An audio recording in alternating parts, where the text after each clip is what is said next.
and welcome to the Everyday Board Game Podcast with your hosts, Daniel. And Daniel. See, much better. Yeah. And yes, I'm making a reference to something that's not even going to be on the episode. The episode, yep. Yeah. So if you're just tuning in and you're hearing this as a recorded episode, we just tried this like 5 times before. And by 5, I mean once. Yeah.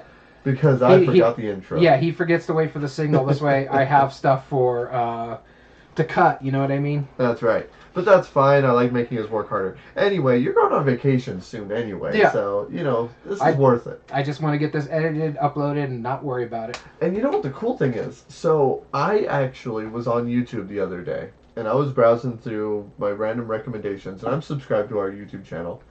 But it actually gave me a recommendation saying, it's like, hey, you might be interested in this. Episode of Everyday Board Games Podcast upcoming. Subscribe to get notified. I'm like, I was there. I saw it live. That's my face. That's me giggling at the camera there. Yeah. That's like, now the algorithm is at least promoting to myself. Yeah, and I've learned so I guess that's good. If I set it for premieres, it tends to put it in the algorithm a lot better. Yeah, that's true. And I think that's a good thing, especially for everyone who's subscribed on YouTube. Mm-hmm. And Mario Fanatics, thanks for joining us. We're going to be having a fun episode today, Daniel. Mm-hmm. And doesn't follow our cycle of chits and giggles and board game breakdown and stuff like that. We're just going to have a nice little special Halloween episode. This is not going to go up on a Monday. It's going to go up on Halloween, which is a Tuesday. Yep. We'll probably be recording that Tuesday as well. We'll see. Oh, yeah, that's true. That's true. We could probably record that Monday. I unfortunately might have plans that day. We'll see. But that Monday is more likely. Yeah. We might be recording sometime that week. I'll have been back from the cruise from that Friday, so... Yeah, so you'll have plenty of time to rest up. But we'll plan that all out later. Who cares about logistics of podcast recording on the actual episode itself? Daniel, spooky season. Ah, love it. Love it. One of our favorites. Yeah. Yeah. And out of all of the holidays, this is not my favorite holiday, but it is probably second... It's up there. It's not my favorite, but it's up there. I honestly I prefer Christmas just because of the getting together with family and spending time with like my wife and stuff like that. But Halloween's always been fun. I love the spooky season, and we'll get into kind of the stuff that I like to do during that time. Yeah. But yeah, no, it's one of my favorite holidays. Up there, probably maybe second or third. Second or third, yeah, same here. What's your third? What's the other one that would contend with this? Thanksgiving. The food. The food. That Thanksgiving ranks on like maybe last for me. Really? Yeah, it's down there. Well, it's the same reason for like Christmas is like the family get-togethers. Yeah. I do enjoy like the turkey, the mashed potatoes, all that, the pumpkin pies and stuff like that. That's my kind of thing. For me, Christmas is about the family, the gift giving, seeing when my nieces and nephews were younger. Giving them their gifts and seeing how happy they would get, stuff like that. Now, I like Halloween just because I like spooky season. I like horror films and stuff like that. So, as you can see, I got a Jason Voorhees t-shirt on. Mind you, I was wearing my Michael Myers shirt yesterday, so... It's straight up. I'm just wearing black. I got nothing as far as theme goes. But, yeah. It's just a pan of good old stuff. Yeah, that's right. No turkey. There you go. No, see me, like Thanksgiving, because I've always been a picky eater, so Thanksgiving isn't that exciting for me. But my number third, probably right before, maybe right after Halloween is 4th of July. See, I'm not a fan of 4th of July. That's my least favorite holiday. See, I love blowing stuff up. I mean, there's something about just nothing that's pure American is just lighting things on fire and explosions. I mean, it doesn't get much more ridiculous than that, and I love that aspect of it. I like freaking St. Patrick's Day more than I like 4th of July. Well, see, I like fireworks. There's something about it that I absolutely love. I would love to go see like the lanterns festivals in Asia. I would love to go see like. I wouldn't mind seeing the lantern festivals. I don't like fireworks for a couple of reasons. I've had dogs who are terrified of them. Sure, that makes sense. A buddy of mine is a veteran, can't stand them, and so I would spend 4th of July hanging out with him. This way, he was distracted. We'd be either drinking or, just doing stuff that distracted him from all that stuff because he came over from Iraq and stuff like that. So that makes sense. It just becomes a holiday where I can't stand it. Yeah, that's fair. And not to mention, all my neighbors here go till like 2 o'clock in the morning when I'm trying to sleep, and I have to be up at 6 o'clock in the morning to go to work. That's because it's this neighborhood. The neighborhood that you live in is like. I mean, no, my other neighborhood was exactly the same way. I'm just saying, if this shelf fell over, it would fall into your neighbor's house. Like, you guys are pretty much like. And the thing is, it's not right next door. It's not even this neighborhood itself. It's the neighborhood behind us. It's a very fancy trailer park, but yeah, because they have like those extra areas of the streets. Sure. They go insane with the fireworks. Yeah. It's a millionaire slums. Right yeah, there. Pretty much. Yeah. Fancy. Well, the neighborhood that's right behind us in that trailer park, they have like double the property, and they have like a workshop onto the side of it. So yeah, that makes sense. So they're probably like grinding away and doing like all sorts of tools. Yeah, that's fine because it's during the day. At night, it's when I'm trying to sleep and stuff like that. But I love Halloween. I like the winter holidays more than anything. I'm not a fan of New Year's. I'm like, oh, we're celebrating another day. Yeah, I've never been I remember the year 2000, Y2K. I was young enough. That was the most interesting New Year I could remember. I remember all of my friends. Like I was maybe 12ish or so. Yeah, 12 or 13. I wasn't that old, but I was just sitting on the computer, and I remember looking over. It's like, oh, nope, not the end of the world. Cool. Back to YouTube or back to whatever. I was 16, so you were 13. Yeah. Yeah, so it was just hilarious. I was just sitting on the computer during Y2K, look over, nope, world didn't end. There we go. Let's keep going.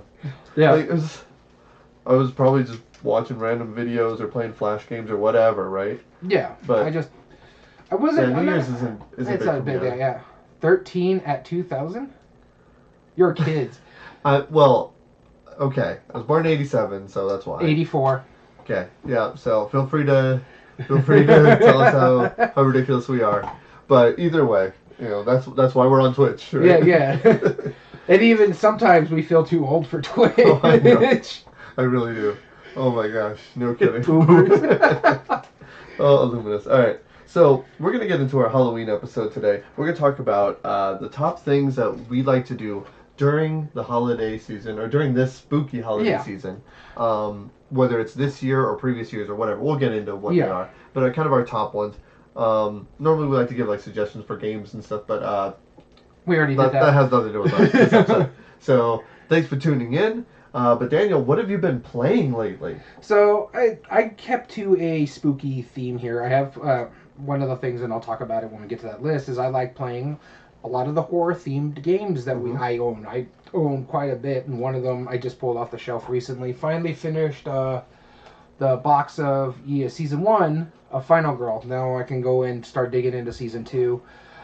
Yeah, I love this game a lot. It's a bit lucky with the dice rolls and the dice checks. If you play your card right, there's possibilities of mitigating things, and you got to use your time well. But yeah, no, I love every single one of them. I think the one I just played, the Inkinyaba, which I think is the Sacred Groves, it's probably the weakest out of all of them. My favorite is still the Terror in Maple Lane, the Nightmare Nightmare on Elm Street ripoff.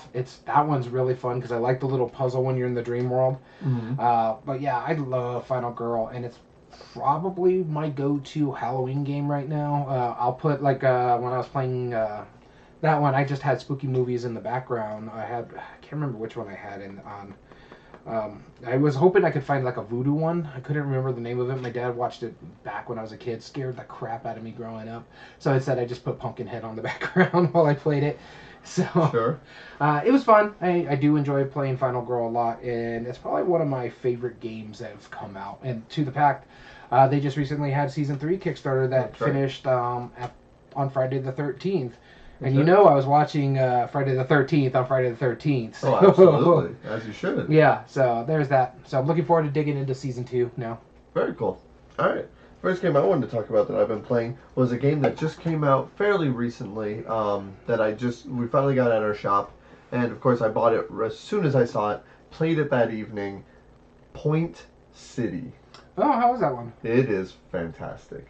It is so great because Point City, it's technically the predecessor to Point Salad. Technically. It functionally, it works similar. Spiritual successor, yeah. Or not predecessor, yeah, the successor. But really, like the only real difference or the big similarity is the fact that one side is the resources of the cards. Those are the backs of the cards, and the front of the cards are different buildings that you build as you're using those resources to pay for them. In Point Salad, it was either ways to get points or the backs of the cards, which was the vegetables. This works in a similar aspect. However, what it does is you have to lay the cards out in a 4x4 grid, 16 cards, and you have to pull 2 of them that are adjacent. You're going to be replacing them with the opposite tokens. So, for example, if I pull 2 resources, 2 buildings will come out next. If I pull a building and a resource, it'll come out a resource and a building. Same difference. Either way, you can take as many resources as you want, but if you take a building, you have to be able to pay for it. Some of the buildings that you buy will also provide you permanent ones, like Splendor style. Right? Okay. And some give you different ways to score points.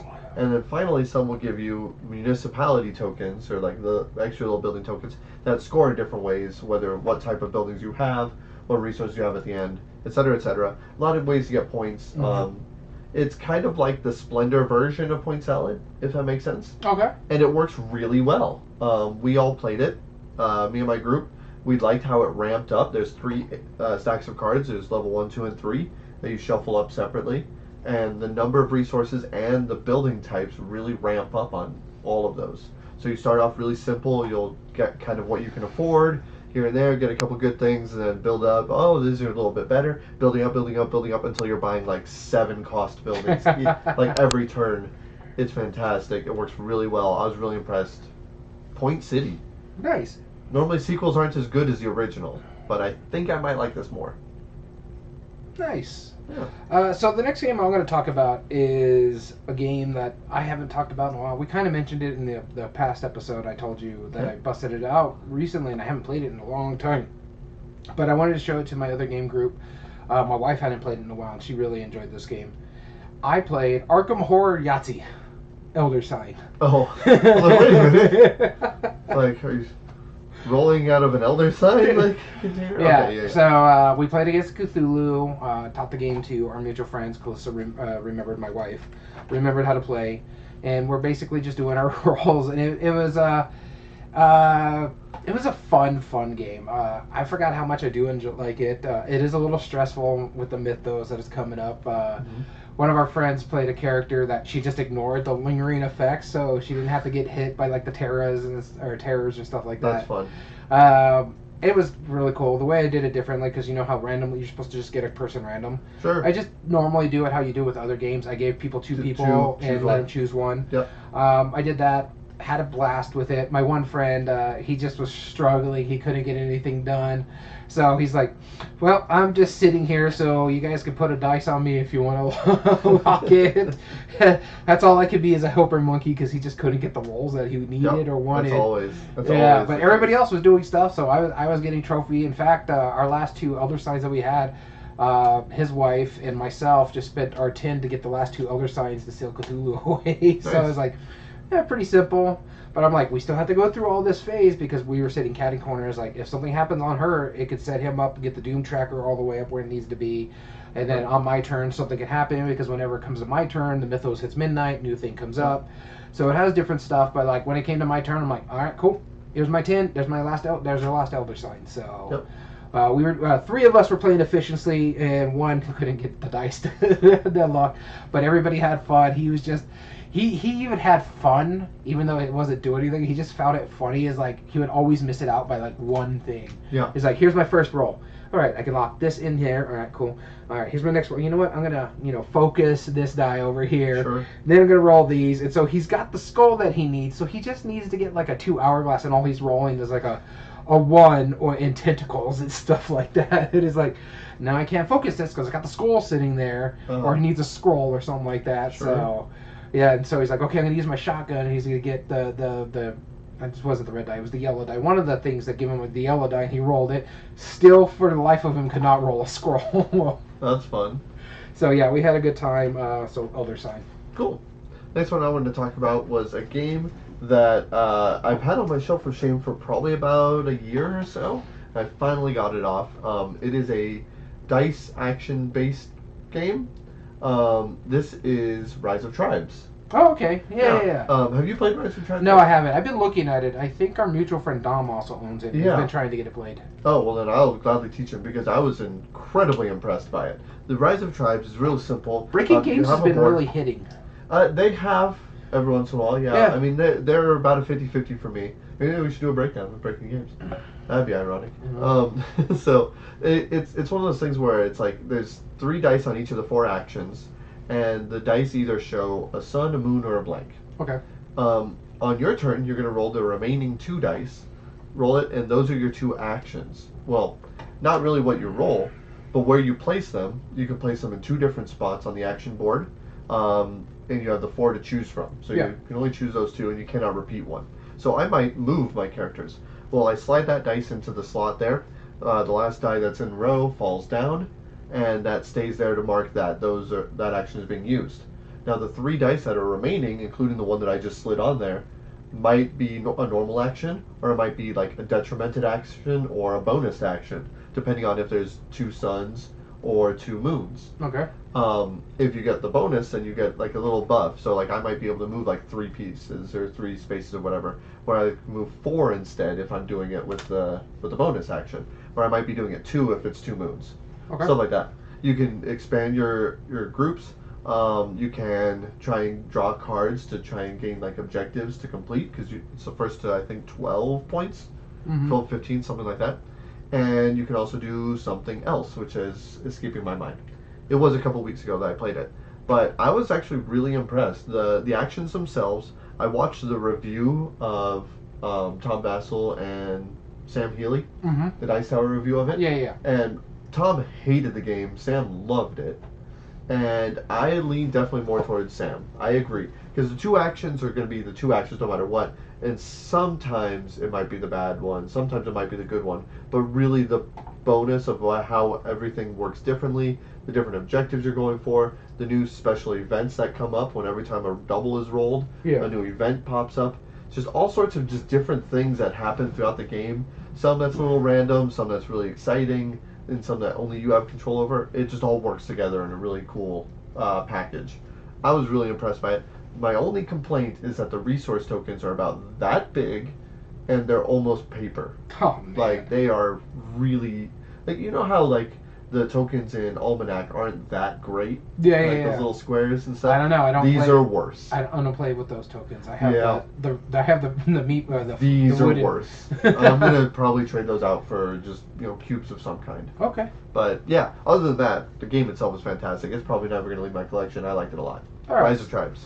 So the third game I'm going to talk about is a game that I play all the time. It's a nice little trick-taking game. Kind of follows the Halloween theme, so I went ahead and played because it's our go-to game at my other game group.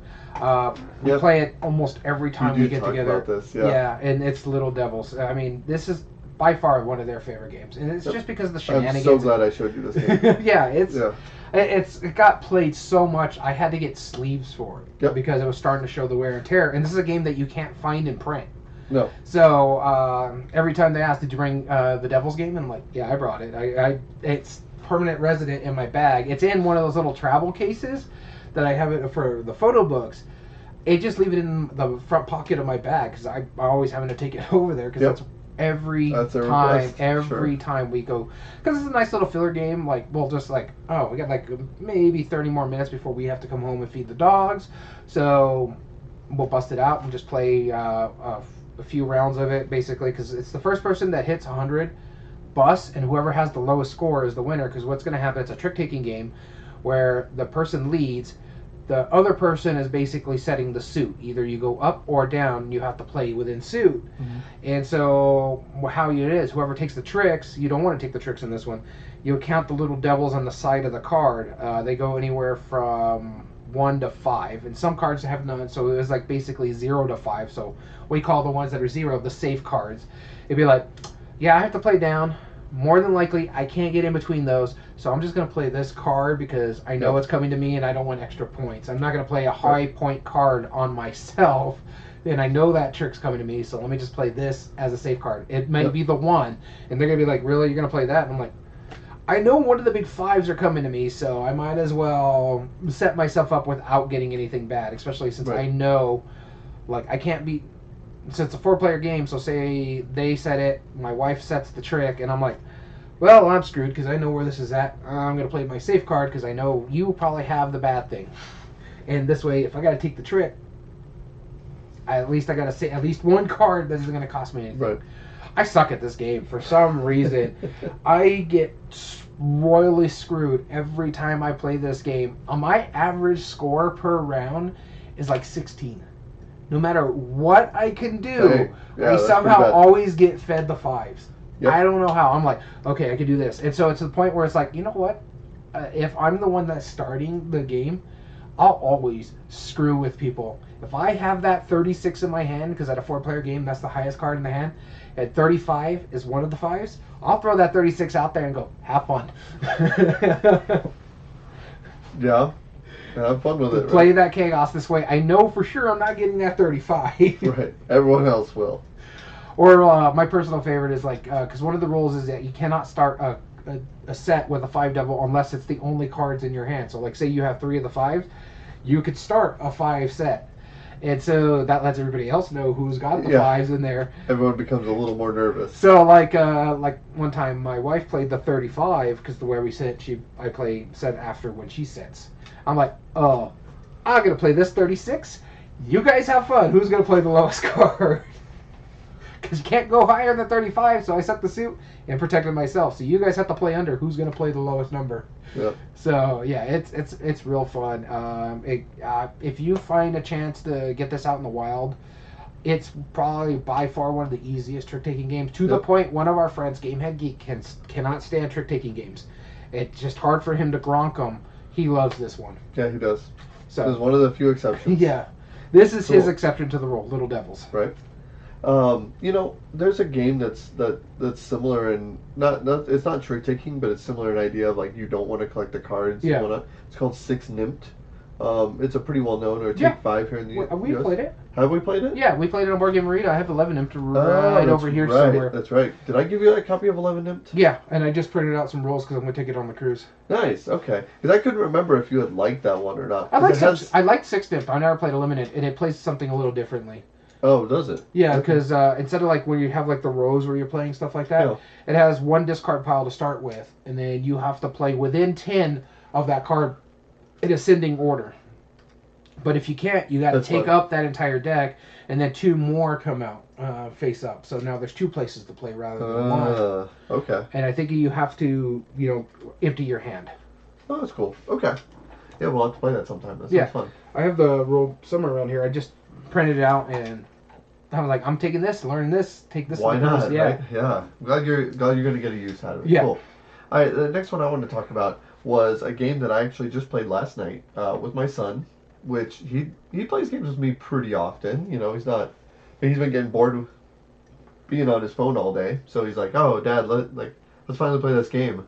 So it was on my shelf of shame, and it was on my shelf of shame. I bought it knowing he would like it, and I remember him and I were trying to learn it one day, and I was falling asleep mid-game. That's because you're old. Because I'm old. Yeah, and that's what old people do. And I was falling asleep mid-game, and it was like at midnight or something. I was really tired. And we were playing the game, and halfway through I was like, I'm sorry, son, I gotta go to bed. And he was like, okay, and he finished it as a cooperative game. And he ended up winning on his own. But I finally got a chance to try it. This is Minecraft Portal Dash. Oh, okay. So this is the third in the series of Minecraft games from Ravensburger. Because there's Builders and Biomes, and then the villages, people, whatever. Yeah. And then there's now Portal Dash.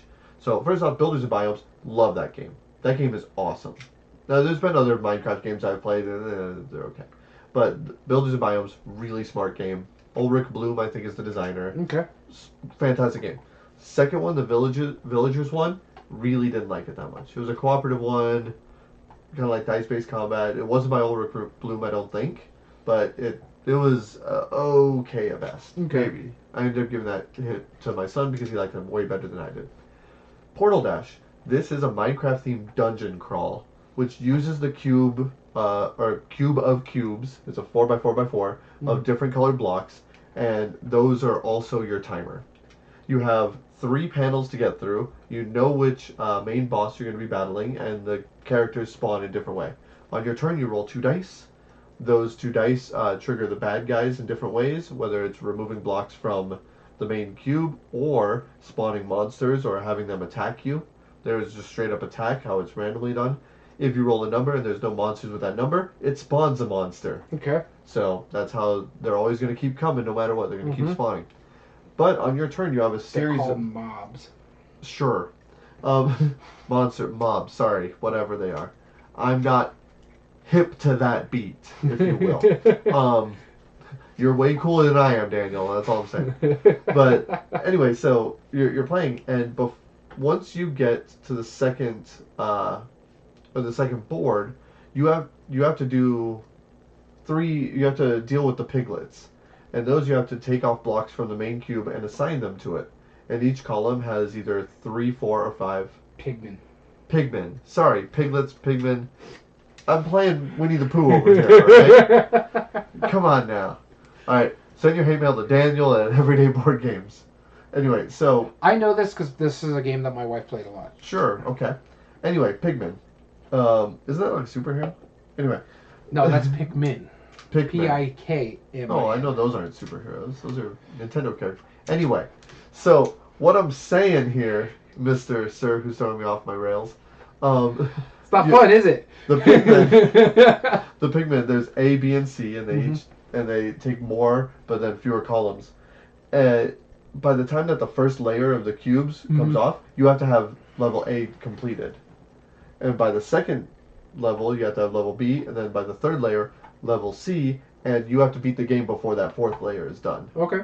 And so the cubes are the timers, but they're also the really important items that you need to play the game. Like, you can get a gray cube and repair all your items that help you give you boosts. Get a yellow cube, get some new items. You can get a brown cube and reform the terrain. You can get a black cube and put like a nether item or something. See, I know what I'm talking about as far as this goes. And there's all these cool little actions that you can do by taking these cubes, and you're trying to get like the best items to level up to start murder deathing all these mobs. And it's really satisfying. And it's a really darn good dungeon crawl. Surprisingly good, even. Like, this game is almost up there with Biomes and Builders. Or Builders and Biomes. It works incredibly well. The cube system, where you're pulling the cubes off of it, still work just as well as the original one, which that's the main one where you take those and trade them in for resources. But just the fact that you're engine building and a dungeon crawl at the same time, it works incredibly well. I actually really highly recommend it. The Portal Dash Minecraft. Minecraft Portal Dash. Alright, the last game I'm going to talk about here is, we kind of discussed this before we started recording, and I told you it's already on my list. I bought this, and I've at the beginning of the month when it came on, because it was supposed to release on the 1st, our Target didn't carry it, so I had to get it ordered and got it that Wednesday. And I played it almost immediately. I think we played it that Wednesday. You and I did, yeah. Or the week after, yeah.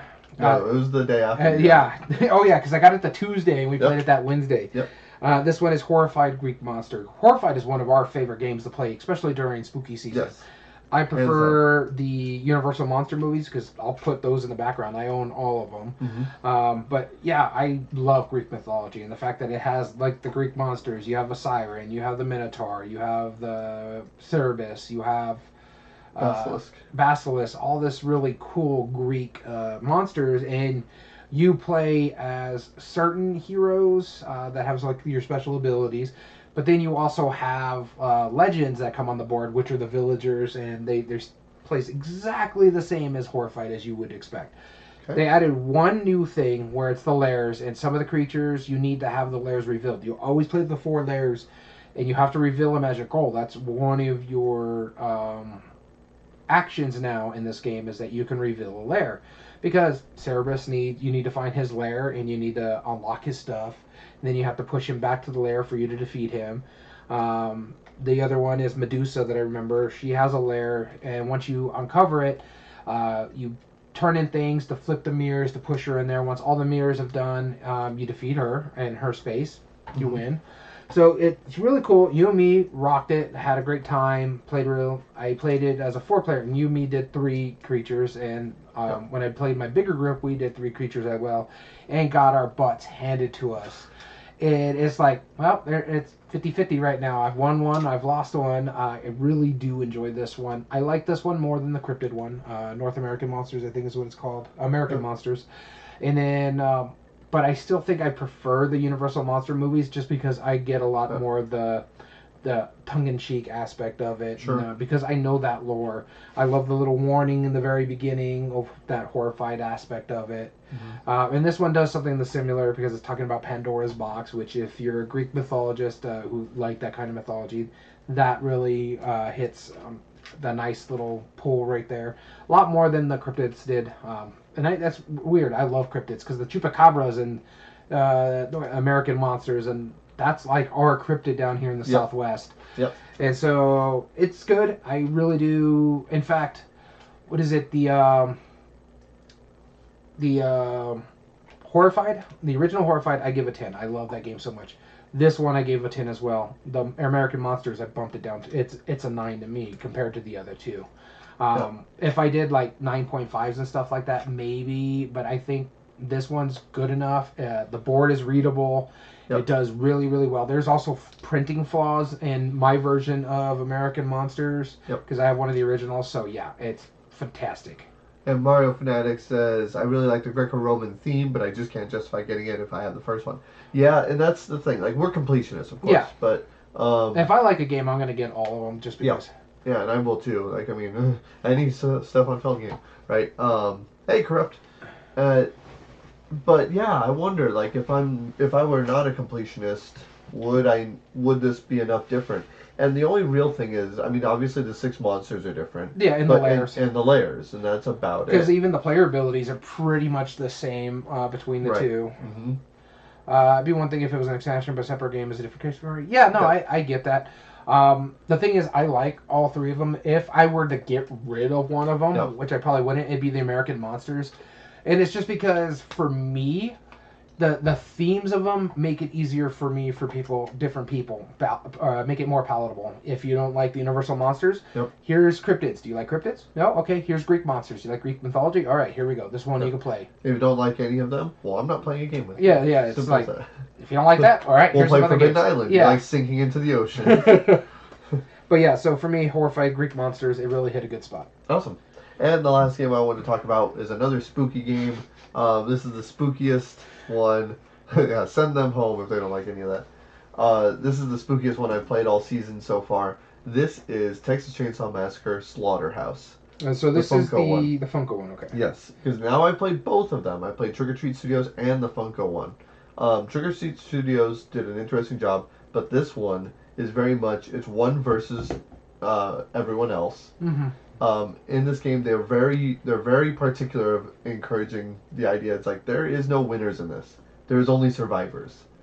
And makes sense. Technically, I didn't win, but I was on the winning side of the team. It was me, one of my friends, and our mutual friend who was playing as Leatherface and all them. Oh yeah, he probably enjoyed that. That is 100% his style, and that's absolutely how I sold it on him. I was like, hey, this is a one versus all, and he just kind of looked at me like, go on.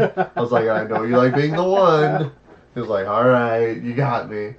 And it was incredibly interesting how it worked. You basically were trying to search around. You each had your own objectives. There's 5 different scenarios you could choose from. We only played the base one. Dead by Daylight, not only did they are making a game, I think they made a game. I'm not sure if it's already Dead by Daylight? Yeah. Is that the one by Level 99? Yeah. Mm-hmm. Yeah. Should be out already, I think. We actually got a look at it before... Before it was officially out, yeah. Yeah, that's right, yeah. You know, Phil. Yeah, they were showing us like the collector's edition and stuff like that, so. Yeah, it was pretty dope. But anyway, beside the point, I was playing Texas Chainsaw Massacre. Mm-hmm. There's 5 different scenarios. Each one is a little bit different. Like, sometimes you have to light things on fire. The one that we played, the basic one, is just trying to find the right parts to the cars and get out of there. Well, this was 100% a perfect example of a nail-biter game. Okay. Because I ended up dying, and my body, like the freaking hitchhiker, jumped out of nowhere into the outside and just absolutely decimated me in one move. Like, I already had like 2 injuries, and you need 4 to lose. and he was just smacking me around like crazy and just murdered me. When that happens, your token stays on the board as just a dead body, and in that scenario you can't carry dead bodies. I think you can in other scenarios, but this one you can't. And so I was dead, but I had the items that our friend needed to win. So she literally ran around the entire board, making as much noise as you can, and barely irked it out right at the very last turn. She had to roll just the right die roll in order to get it, and otherwise she would have been dead. Oh, man. And it was down to that wire. It was so good. It was just down to that last little moment. But what makes it so cool is that a lot of the actions you do, whether you're walking on stairs or through doors, or if you're running, you sometimes make noise. Mm-hmm. The problem with that is that these noise tokens, at the end of the round, you roll 2 dice. And the number of successes you roll is how many of these tokens that go away. The rest go as fear tokens to the Sawyer family player as their currency to play these ridiculous cards. And so there was one turn where our friend just handed Jim 8 tokens. He was like, "Here, have fun."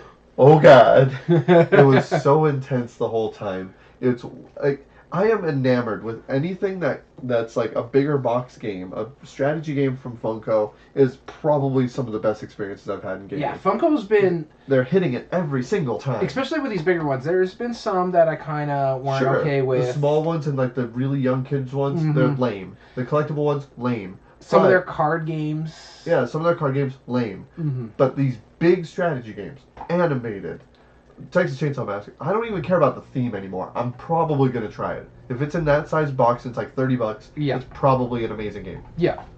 So. Funko really. Funko has been doing really good. Prospero Hall, really. Yes. Prospero Hall, they knew what they were. Funko knew what they were doing when they got that company to work for them. Well, yeah. No, they were smart because they were already hitting on all cylinders with Ravensburger. They're the original Horrified people. Yep. They did Villainous as well for Ravensburger. Yes. And so they were already hitting a groove. And then when Funko took them over, they did Back to the Future. They did. They did Jaws, didn't they? Yes. So that was Ravensburger. Yeah, but that was Ravensburger. I'm trying to think. They did Jaws. Rear Window is a phenomenal game. Yeah, they've really knocked it out. Animated is so good. Oh my gosh. Yeah. So Texas Chainsaw Massacre, the best spooky game I've played this season so far. Hands down. Not even close to anything else. Hands down, the best one. Final Girl. Sure, that's fair. Now, granted, I don't count Horrified because I haven't played the Horrified, like the Monsters version. Yeah. I played the Greek one. Yeah. But I don't consider that, I don't know, not a spooky game. Anyway, let's get into our episode today. That was fun. We're going to talk about things that we like to do around the holiday season. I have 4. That's what I came up with. Around the Halloween season. Yeah. I said holiday season, sorry. Yeah, spooky season is what I like to call it. Yep, spooky season. And this will be a pretty quick episode, I feel. We're going to get into it. I don't know. We're already 40 minutes in. Well, the rest of this should be quick enough. We'll talk about 4 things we like to do. Here we go. Starting with me. All right, the first thing I want to talk about is what everybody likes to do around Halloween is decorating. Now we haven't really decorated all that much. We've gotten some new stuff in lately. We put out some what would you call them? Like plaster? No. What would you call those pumpkins that we put out in the front there? Because they're like plastic. Bakelite. Yeah, they're like a kaolin or something like that. They're clay. Pumpkins and stuff out there. The wife wanted them for decoration. We got a really cool one that looks like a jack-o'-lantern that has a ghost hanging off the side. We're planning to get some more stuff. It's just the last 2 years we've been in this house. 2 of the 3 years we've been in this house, we've been gone. Yep. The first year we were in here, we were in vacation. She was taking a test for her MRSO, so we were in Orlando during that time. So we didn't get home till till Halloween day, and then I was also dealing with the death of my father, so couldn't really do anything for Halloween because I was planning his funeral. Then the next year I just wasn't feeling it because I was still feeling his passing, so I just wasn't really wanting to be in the Halloween mood. And this year again we're traveling before the holiday, but we did get a little bit of decoration. But I remember years I would go over to my brother's house when he was married to his first wife, and they would go all out, making like their garage into a haunted house where you're passing out candy. And I would dress up like a Grim Reaper type character, and they would have me stand there to look like an animatronic. And when kids would come up, I would like touch them like on their back or poke them on their shoulder and stuff like that, because they would just see me like kind of messing like an animatronic, and so they would already be afraid. And when there was certain ones, like younger ones, that were really, really afraid, I wouldn't do anything to them. But like the older kids, I loved jumping out at them, messing with them.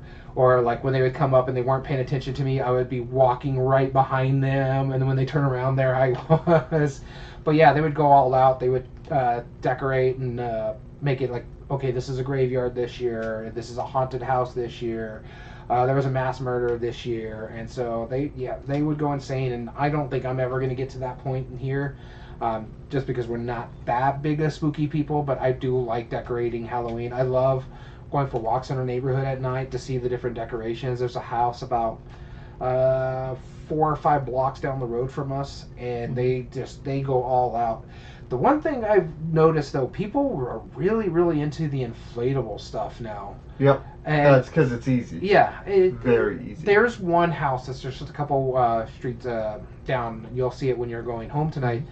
They do something really cool. They have like one of those webs out there that has like it's a netting light, and so it lights up, but they have like these giant plastic spiders in there, and it makes it look really creepy. And I love that. I love that aspect of it. It's really fun to see. More so, I love Halloween decorations more so than the Christmas decorations, just because the Christmas decorations can get very samey. I like the different stuff that people are doing. Like one house down the road has a giant werewolf. The other house has 2 giant skeletons, not too far. So it's really fun seeing how they're doing. I'm like, do I want to pay that kind of money for a 12-foot skeleton in my front yard? Yeah, I was about to. I'm tempted. As for the inflatables, yeah, some of them are cool. There's one that's really cool in that house I was telling you about that's really decorated, where it's an inflatable hand and it's got an eyeball that rotates from side to side. Oh, that's cool. And that one's really neat. But yeah, no, I love the decoration. I love seeing all the different decorations as well. How much people get into it too. Yep. All right, my first one I want to talk about was costumes. And the only reason this is number 4, this would have been higher, but honestly I haven't done it in quite some time. But growing up, all I would do was I would always make my own costumes, and they were always just weird stuff. Like of course I would. Of course, yeah. Yeah, but I mean, like I wouldn't make like it's like, oh, I'm gonna be a homemade knight, or I would do like a I wouldn't do like traditional costumes, like, oh, I'm dressing up as like Ash versus Evil Dead. Like I mean I did that one year, but most of my costumes were like bizarre, like human transformation things, where like one I built a second half of another body on top of mine, so it looked like I was like a 10-foot tall person like walking around. Hilarious. Another one I had 4 legs, an homage to one of my favorite magicians. One of the years I did, I was levitating. Where I had like that old like trick where you had like shoes on like the end of sticks and like a bed sheet that goes all the way to the ground. So I was like walking around in my high school carrying this around, like kicking people 6 feet in front of me. It was hilarious. And like that's some of the examples. One of the ones that I did, I had this stuffed animal dog, like a wolf, like a puppet thing, and I built like this giant box, and I had it where it looked like that this puppet was carrying this massive crate on its back, and my feet were the feet that was part of the costume, and so I was just inside the box, right? Hilarious costume. I could make it look around and talk and stuff. It's like I just love doing stuff like that, and I haven't done it in a few years. Maybe I need to fix that, but yeah, that was the kind of Halloweens that I would have. Is hugely unpleasant to bring around costumes, but absolutely worth the effort because they were unlike every other costumes. I would still dress up in high school, like stuff like that. Oh yeah, so I loved it. I would do stuff like that in high school as well, but with the sports, because that's mid football season, actually towards the end of the year football season. So sometimes a lot of those games would fall into an area where I had to be in a suit and tie, so I couldn't dress up for shirt. That was your costume. Yeah, that's why. Yeah, I had to look business. Yeah. That always drove me insane, dressing up like that. I was like, why does it gotta be tie? I don't mind a button-up shirt, but why do I gotta wear a tie? I hate ties still to this day. Yeah, I've learned to be all right with them. Yeah, because they can be ridiculous, and that's where I've learned. Ever since I had one that looked like a fish. Yeah, that's funny because my coach would always get mad at me because the one thing I will not, if I have to wear dress socks, they're gonna be fun dress socks. Oh yeah, sure. And so yeah, he would always get upset. It was like, why can't you wear regular dress socks? I'm like, you're making me wear a tie so I can wear fun socks. I don't want to hear it. I will fight you, sir. All right, our number 3. It's me again, huh? Yep. My number 3 here, and I misread him because I was just going to go out of order here, is one of my favorite things to do. And this is like my favorite time to do it, is read spooky books. Growing up, it would be like Are You Afraid of the Dark type stuff, or ghost stories to tell in the night. I think that's what they used to be called. Ghost stories tell in the dark. Yeah. Yep. Those were best art in any kid's book. Yeah, I used to read those a lot growing up, and just there was Goosebumps was another one that I read a lot growing up too. And this would be the time of year I would love to read them. I forget which one that was in the Goosebump ones, but it was the one with the puppet. That one. Yep. I love that one because it was that for me. Marionettes and stuff like that are like the creepiest one. That's why I like the Geppetto so much in the Final Girl episode. It's because the little puppets running around. Puppet Master was one of my favorite movies growing up because they creep me out to no end. Ventriloquist dummies and stuff like that. I mean, don't get me wrong. I like watching Jeff Dunham. He's funny. I like. There's this girl who was on America's Got Talent. I think it was where she Darcy Lynn. Darcy Lynn. Yes, she was great. A hell of a singer at that. It's funny. I just watched a TikTok of her where she just went up to like a mic night, and she sang, but she's not moving her lips. She's singing as a ventriloquist, and I was like, that is so creepy. So good. Yeah, but yeah. So reading stuff like that nowadays, it's like Stephen King, Dean Koontz, Joe Hill, which is interesting enough. Joe Hill, Stephen King's son. Oh, okay. He's been making some good horror books as well. One of my favorite ones to read every year was It, just because creepy clowns again. Is what? No, I'm sorry. Go on. Sorry. Every time. I have to do that every time you say It. I'm sorry. Carry on. It's such a good good book, except for a certain part that I always skip when I reread it. I enjoy most King books when it comes to horror. Pet Sematary is another good one. The Stand was really cool. Tommy Knockers was really neat to read around Halloween. This is when I do a lot of my spooky books. Lock and Keys. Yeah, Joe Hill's great. The Fireman was a really good book as well. So yeah, it's just one of my favorite things to do is read spooky books. I really haven't done it much this year. I read one book so far this year, spooky wise. It was just a quick Stephen King book, one of his anthologies. I think it was called like Dreamcatcher or something like that, where it's just a bunch of little short stories of his. I read a couple of the short stories. But yeah, I just love reading spooky books. Like I said, since I was a kid, my dad really got me into that. He used to buy me those ghost stories to tell in the dark books. So yeah, those are the best. Yeah. All right. The next one I want to talk about was a crossover. Decorations. Oh, okay. Yeah. And and I didn't used to be into decorating that much, but as me and the wife have gotten a little bit older, we're like, you know what? We want to be those guys on the neighborhood. To be the obnoxious one? We want to be the ones where it's like people have trouble sleeping because it's so bright coming from our house. And we're going to do it with Christmas as well. But this is the first year we've really tried to do Halloween. And so far, we've gotten our first big inflatable, speaking of. However, there's a catch to it. So we have like some stuff in the window. We have like Jack Skellington and the female character in that. It's been a long time since I've seen Sally, yeah. We have those Nightmare Before Christmas in the window. We have some lights up. We have like some zombie hands coming out of the ground. We have the giant Beetlejuice worm that's going in and out of the yard. So that's pretty good. But now we finally got our first like real big inflatable. Is a BT-21. Which, if you're familiar with BT-21, it is the cartoon brand of BTS. Oh, God. And the wife sent it to me while I was working one day at one of the conventions. She sent me a picture. She was like, hey, can I get it? And I looked at it real quick. I was like, oh, it's like generic Halloween stuff. Yeah, sure, fine, go ahead. And I didn't realize how excited she was because they sold this at Walmart. It's an 8-foot inflatable about BTS, technically. So we have that in our yard. But yeah, we're going to be really focusing on decorating. We're going to get some more here probably this year. and we're going to make it a tradition now where once everything goes on sale, we'll pick up some decorations from That's there. That's what I think we're going to try to do is pick up some stuff when they go on sale. Yeah. But the thing we wanted up next year. That was really cool, but Target was sold out of it. It's one of those light ones that you put up to the wall. Oh, sure. Those are usually lame to me, but we both really like this one because it was projecting spiders crawling down your house. Ooh, that's fun. Yeah. You know what? We're actually the only person on our entire block that is decorated. Really? So far. There might be more, but I doubt it. My neighbor across the street decorated pretty cool. Yeah? I'll see that when we leave. Right. Yeah. He's got some cool stuff. Yep, moving on to the next one Number 2. That's you. I'll be starting off this one. My number 2 is... kind of the reason we're here. And I play spooky games all month. That is my big thing on my normal Friday game nights.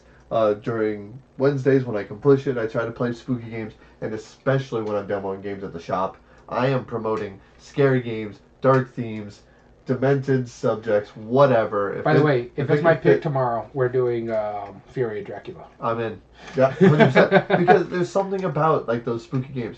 And not only just this, the reason why this is so important to me, and I've told this before on the podcast, but I'm going to tell it again. The game Nightmare is such an important game in my house because that's pretty much what started game nights for us. A friend of mine was incredibly obsessed with this game growing up. He had a copy of his own. We ended up playing it, and around Halloween time, we got together, we played it, and it was one of the funniest things we had ever done.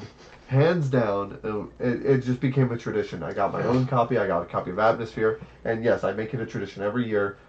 We are playing that game at some point during the season. Nice. So, games, 100%, it doesn't get much better. If I was in RPGs, I'd be doing spooky RPGs all month. Hands down. All right, so my number 2, and Illuminous kind of went on it here, is watching horror movies. I talked about it. I'm in a Jason Voorhees shirt, as I mentioned earlier. Friday the 13th, Nightmare on Elm Street, Halloween, Puppet Master is one of the Pumpkinhead. Watched all those. I'm just a big fan. There's a reason why I am into the Final Girl series. Because I watch all the movies that tend to have Final Girls. Mm-hmm. I just recently rewatched all the Scream movies except for the most recent one. Which is like Scream 6 or something like that. Sure. I did watch 1 through 5. Enjoyed every minute of it. I've watched all the Friday the 13th recently. I had that going on in the background when I was playing. When I play Final Girl, I tend to have like the movie like Nightmare on Elm Street. I was playing when I was playing Terror Maple Lane. Sure. I had Pumpkinhead while I played the Inkigayo one. Normally when I play Horrified, I'll put on one of the monster movies, depending on which one we're playing. Hey, we got Dracula, let me put that one up. Yep. But it's not just horror movies. I just love spooky or Halloween-themed movies. One of our favorite things that we watch every year is Hocus Pocus. I got my wife into that every... about 10 years ago, and we started watching that every year. Ernest Scared Stupid. I used to love Ernest Scared Stupid as a kid. I still like it. I haven't watched it in a while, but I do want to... The trolls on that are surprisingly creepy. Yeah, that movie terrified me as a kid because of those trolls. Yep. But, yeah, no. And another one, she just watched the new Haunted Mansion. What was another one I just recently watched that I enjoyed? Oh, I just watched a documentary about... what is it, like our horror themes and stuff like that. So they were talking about Friday the 13th, Halloween, Camp Crystal Lake and stuff like that. It was a whole documentary about it. It's a bit older. That. Yeah, it's a bit older. I want to see that. But it's really, really cool. I did enjoy it. It's stuff like, it's kind of like the documentary where the movies that made us and stuff like that. It's something like that where they're just breaking down some of the slasher films growing up that I used to watch. But yeah, I Evil Dead 2, or Evil Dead 2, what is it, Army of Darkness. I watch those. I really do enjoy those. Army of Darkness still makes me laugh just because how bad the CGI is. The claymation at points. But yeah, no, I really enjoy stuff like that. Another one, the Mel Brooks comedies, Young Frankenstein. Yep, my personal favorite, Dracula Dead in Love in it, because the guy who plays Renfield is just so hilarious. Yep. I mean, I like Leslie Nielsen, but I think his name is Peter McNichol. But his Renfield character is just one of the funniest slapstick stuff I have seen in a movie in a long, long time. You don't really see stuff like that, and he's one of the more serious actors because he does a lot of like the Mission Impossible stuff. Yeah. He played a genius in a TV show I used to like, Numbers. But watching him, like when they're in the ship and he's just flopping around trying to protect the casket, still makes me giggle just thinking about it. I have to watch that this year. Mm-hmm. I haven't watched the new Pet Sematary that Illuminous pointed out. He says it's bad. I did enjoy the original one. That terrified me as a kid. The first Pet Sematary terrified me as a kid. But yeah, I love spooky movies. This is my favorite time of year. In fact, for me, spooky season when it comes to like the horror movies starts in September. That's how I watched all the Scream movies, was in September. And then I started last night. Me and the wife were watching the new version of It. So we had a great time with it. Resist it. I'm doing good. I'm sorry. I held it back. We're good. So yeah, that's what I do around this time is a lot of scary movies. All right. And I'm not going to flip the coin because I'm jumping into my number one, spooky movies. Yep, hands down. We just watched last night Coco, which is, oh gosh. That's Coco. Such a good movie. So good. I mean, it's not spooky, but it's Dia de los Muertos, which is a huge thing down in this area. Yeah. And oh man, that's a tearjerker. Oh my gosh. It gets you every time. Every time. I have to like walk away. I'm like choking up a little bit. Especially with the grandma. Oh my gosh, the grandma. Coco? Yeah. Grandma Coco. It hurts. But yeah, a couple nights ago we watched the first Addams Family. I love it because it was real Girl Scouts. Like I just love that movie. It's just an SNL bit at this point. Beetlejuice, yes. Hocus Pocus is another one. Army of Darkness is the one I watch every year. Mm-hmm. Either Evil Dead or Army of Darkness. But yeah, I mean all of those great movies. I love them. I love over the top gore movies too. Like the ones that are just like... I'm hit or miss with some of them. Like Hobo with a Shotgun was a little too over the top. I haven't seen that one, but yeah, probably. I'd probably be fine with it. But like Dead Alive, hilarious. Yeah, Dead Alive is amazing. I still need to find a way to watch that movie. I haven't seen it yet this season. But Reanimator is another good one. Yeah. You know, just like all of those campy, like ridiculous, over the top horror movies. Yeah, just like all of them. One of the things me and my cousin used to do back in the day when we were younger, if we were staying at my grandma's house, and this is aging me right here, Furs, which was a grocery store, which isn't around anymore in this area. Not in this area. They used to rent movies, and so we would go, and she would only let us rent the 99-cent movies, which means it's got like the older films. Sure. So him and me would find like the campiest horror movie. Oh yeah. And that's what we would watch around spooky season because we were only allowed to rent the 99-cent movies. And so, best way to do it, we'd find like really old 1980s or really like that's where I first saw Pumpkinhead. Was when we would go rent that because it was 99 all cents. All the homemade ones. Yeah. Yep. No, those are amazing movies. I miss those like home like video rental places, like not the non-blockbuster ones. Yeah, and so the ones where it had all those weird obscure movies. And when 2020 came around, me and my wife did a B movie night for Halloween, for the Halloween week, because she wasn't working and there was much. So the funniest thing I saw, it was on Prime Video. It was a great hokey B movie kind of home video type thing. It was called Velocipaster. Yeah, I've heard good things about that. It was hilarious. I do want to watch that one. It is great. So yeah, I highly recommend it. Okay, all right. If you like that style. Yeah. Going into my number one, was already mentioned in your number two, spooky games. I already mentioned it, that this has been my new holiday tradition, spooky season. Every time we go to our friend's house, if we're playing campaign games, they get put on the back burner. I'm busting out all the spooky games. Horrified. Yep. I can't do Final Girl with them, but yeah, Final Girl, I'll play. Sure you can. No, not for 4 players. It wouldn't be fun. Yeah, for Final Girl, I bust that out for myself. Like Jaws is really fun. There's quite a bit that I have up here. There's another one that I just played. Little Devils is another good one, but I mean that just gets played regardless. Elder Sign, Eldritch Horror got busted out last year. I'm trying to think of another one. Cthulhu Death May Die may get busted out. So stuff like that. Alien, Fate of Nostromo, I busted out. I wanted to get it played. They haven't played it this year, but I played it like a year or two. When it first came out, we played it around spooky season when we did that.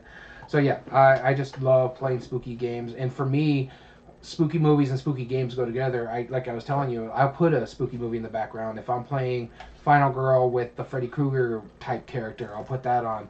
There's a Evil Morph in season 2. I'll put Alien in the background while I'm playing it because I love that movie a lot. So yeah, it's been fun for me to combine the two loves for spooky season, playing a spooky game and putting a spooky movie in the background. So these two were interchangeable, 1 and 2. So awesome, cool. Well, that goes into it. We hope you enjoyed our episode. We're talking about different things that we like to do around the holiday season. Again, this is a bonus episode, a little bit different than what we normally like to talk about. This is a board game podcast, believe it or not. Yeah. But board games were the number 1 and 2 for us. Yeah. So we want to thank you so much for tuning in. If you ever want to join us, like our friends Illuminous, Corrupt, Mario Fanatics, I said Illuminous already, right? Yeah. New friend John. Join us at twitch.tv/everydayboardgames and chat with us and give us your opinions live. As well as you can find all video re-uploads on YouTube at youtube.com/@everydayboardgamespodcast. And if you like what we do, there are 3 things you can do to help us grow on the platform. Subscribe if you're not, like the video, and comment down below and tell us your thoughts on the subject. As well as all audio versions can be found on most podcast platforms under Everyday Board Games Podcast.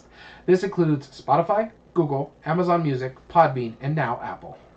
And also, if you want to contact us directly, whether that's to send us an email, enter in future contests, or just to say hello, email us at everydayboardgames2020@gmail.com. And also, stick around because we have a bonus episode coming up live. So, as always, I've been your host, Daniel. And I've been your host, Daniel. And we want to thank you for listening to Everyday Board Games. And remember, every day is a good day for board gaming.